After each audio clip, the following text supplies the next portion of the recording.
I think it's very useful for an institute like SAICA to convene a conversation about itself, about the profession. And it's also important to bring in outsiders to the profession like I am, so that we can raise the tough questions. SAICA doing it, I think, is important because there are 42,000 chartered accountants in South Africa. About 11.5% are in the public side in audit firms. But it's understanding all of the profession,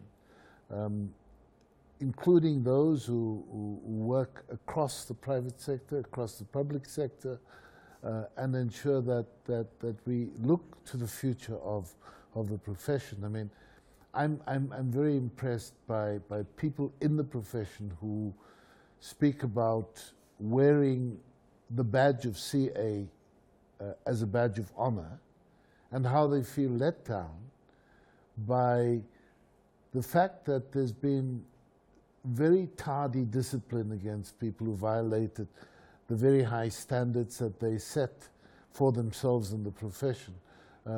All of these are the kinds of issues that arose from the discussion here at SAICA. Right. This entire the irregularities that we've seen did not happen overnight. There was something that happened over a period of time. How did we miss that? Well, I think that it's important to look back over world history. And I think the allure of money is frequently at the root of the problem.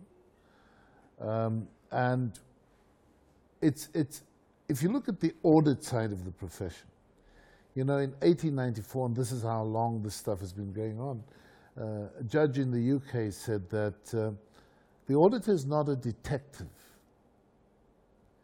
He said because then there were only male auditors. He's not a bloodhound. He's a watchdog. And I think it's very important to understand that throughout the system, it's how this notion of a watchdog works. Within a firm, you need a good, competent financial director who almost always will be a chartered accountant. You need a good, competent, fearless internal auditor who almost always would be a chartered accountant. They need to disagree between themselves, and both of them need to be able to talk to the chair of the audit committee, who frequently will be a chartered accountant.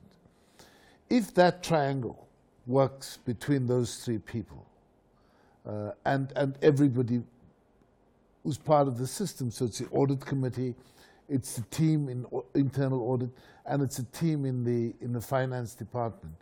If that works, then the fourth side of it, which would be the independent auditor, is just the cherry on top. The focus is on getting the internal systems working, and if they work, then the risk of wrongdoing is so much less.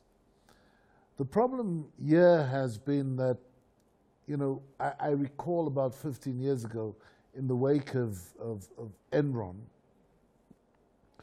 when we had to develop views in this country, and one of the things that we did was to move from the public audit function being self-regulated into a regulatory body. So the Independent Regulatory Board of Auditors was established.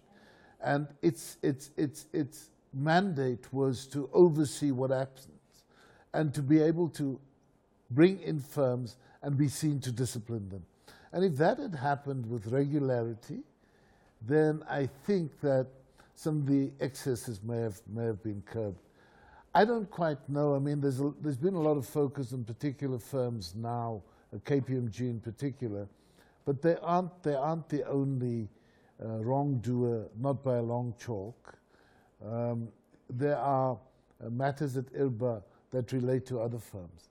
If you look at corporate failure in this country, then I think the load is pretty evenly shared across all the firms. if you look at it internationally, it's the same kind of trend because the big four firms exist everywhere. What we need to do is to understand that in an economy like ours, which is still quite advanced in some respects, but relatively small in other respects, we can and must have the conversations. We must call out what is wrong, and we must set the economy on a path to restoration. It's very important that we do that in South Africa because we have a low level of savings. We will always be dependent on foreign direct investment. And what investors want to see is that the systems are well governed and well managed. And I think all of us, whether within or outside of SAICA, we have the responsibility to ensure that we can hold our heads up high as South Africans and say to the world that our systems are well governed, well regulated, and you can and must trust the financial accounts of companies.